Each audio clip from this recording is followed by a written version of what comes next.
Happy New Year, BookTube.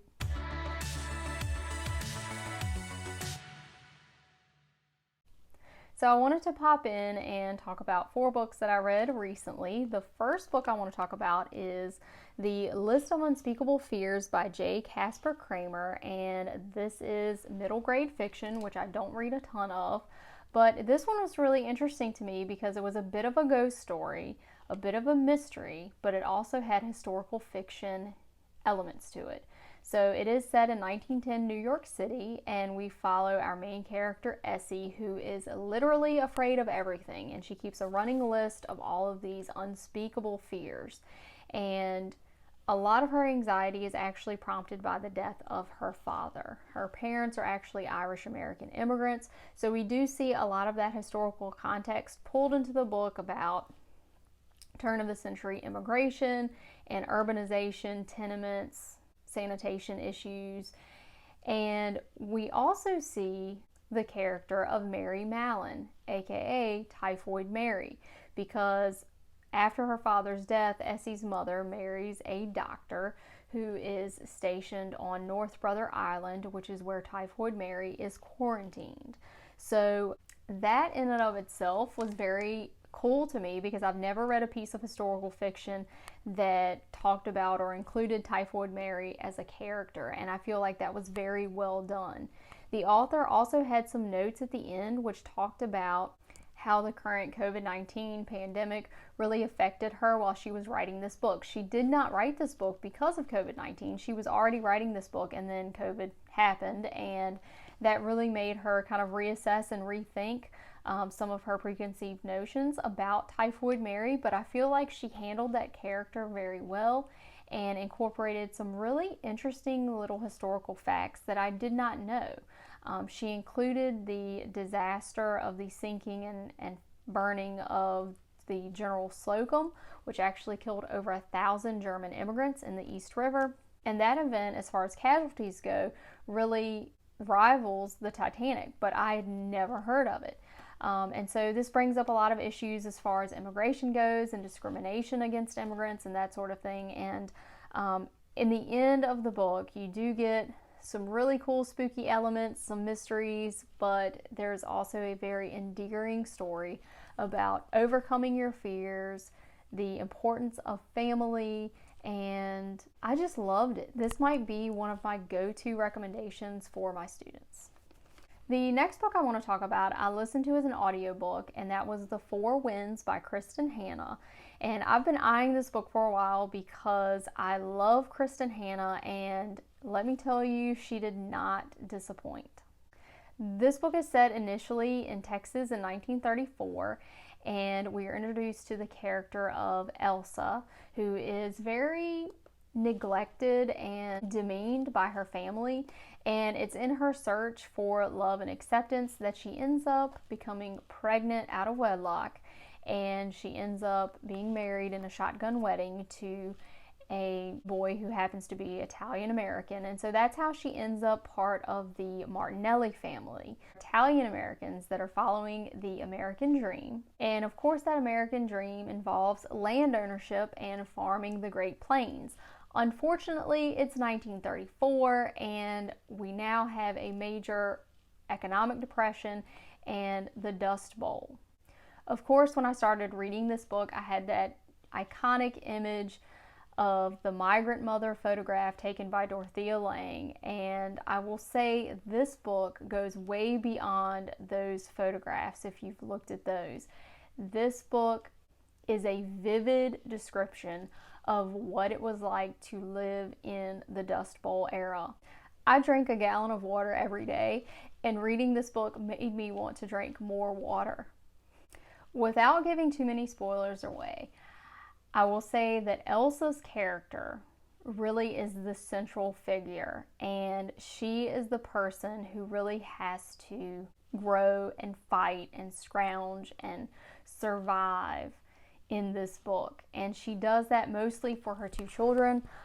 She, in the beginning of this book, is really shy. She's a wallflower. She's very timid, but she always wants to be brave, and she wants to make the people around her proud of her, and her character development, her character arc is one of the best and the most powerful I have ever read.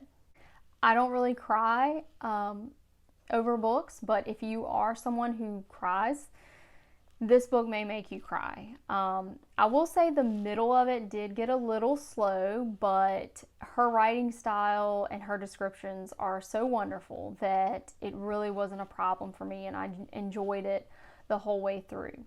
I also liked the incorporation of reading into this novel because Elsa was someone who loved reading and loved writing and actually aspired to be a writer one day. And we see her love of reading then transferred to her daughter Loretta. And it's through her daughter Loretta that we meet a very minor character, but a librarian that's near one of the camps they're staying at, really makes an effort to make Loretta, even though she is considered an Okie and she is being discriminated against, really goes above and beyond to make her feel welcome and to give her access to all of the books and all of the information that she is searching for. And at that particular time, some of the information she's searching for is pretty controversial because she's starting to hear these grumblings of workers' rights and labor unions and communism, and she really wants to educate herself.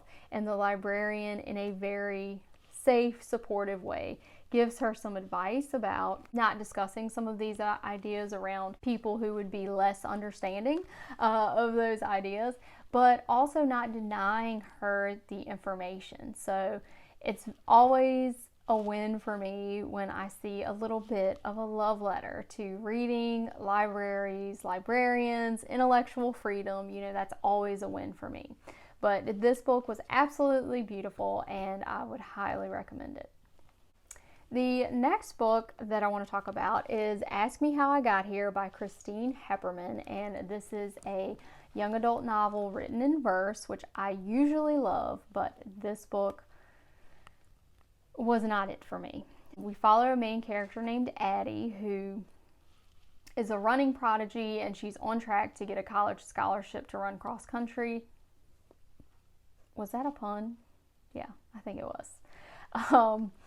But she ends up getting pregnant and she makes the decision to get an abortion. And so this book really follows the repercussions of that decision, and it also incorporates a lot of kind of religious aspects because she goes to a Catholic school. And so as she is trying to grapple with some of her decisions, she makes some weird comparisons between herself and Virgin Mary, and I just thought that was very strange, and I didn't really connect with the character. I feel like if this book was written in prose, maybe that would have been better and a more effective way to tell the story, but I feel like her decision with her parents to get the abortion was very rushed and not very believable, especially considering the religious questions that go along with that and the fact that she goes to a Catholic school. I just didn't really find it believable, and I feel like the book tried to tackle too much because not only is she dealing with this unplanned pregnancy and this major life decision and all of the repercussions and consequences of that decision, but then she starts questioning her sexuality and her whole trajectory of her life, and it just felt unfinished. So, cannot recommend that one. The last book that I want to talk about is In a Holidaze by Christina Lauren, and this was just a very cozy, sweet holiday romance. And I know, who am I that I now read romance, but hey, it's the holidays. So this book follows our main character named Malin, and we really have a Groundhog Day sort of scenario because Malin every year goes on this Christmas trip to a family cabin, and it's her parents and her parents' best friends from college and all of their kids. They go for a week to this cabin in Utah, and they have all of these holiday traditions that they participate in. They bake cookies, they go on a scavenger hunt, there's, I think, an ice sculpture contest. So there's all of these very cutesy holiday things that really give you nostalgia for any sort of holiday traditions that you may have. And at the end of her trip, she ends up kissing her friend. And to complicate things, she's not interested in him. It was very awkward, and she's secretly in love with his brother.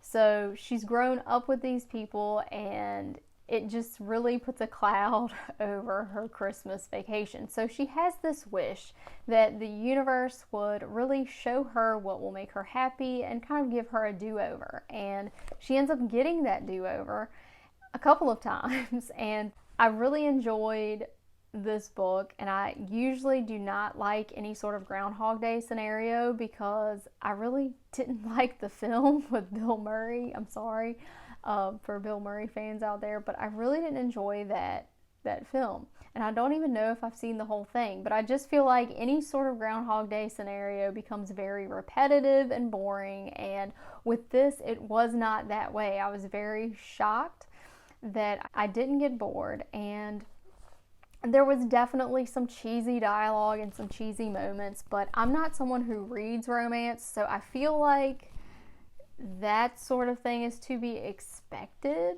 And I also felt like the ending was very well done. With like Hallmark movies, I feel like the last 15 minutes is this mad rush to resolve some sort of misunderstanding or miscommunication or disagreement. And with this book, I feel like the issues were resolved in a very believable timeline, and it was a lot of fun. I really enjoyed it. There were even some really cool, funny references to Christopher Walken. And yeah, anytime you add Christopher Walken to anything, I think it immediately becomes more funny and more enjoyable. So there you go. But I hope everyone has a wonderful new year that's filled with all of the people, places, and things that you love. And just remember, the things you think about, you bring about. So I hope everyone has all sorts of positive thoughts and wishes for the new year. And let's make it a great one. Thanks for watching, and I hope to see you in the next one.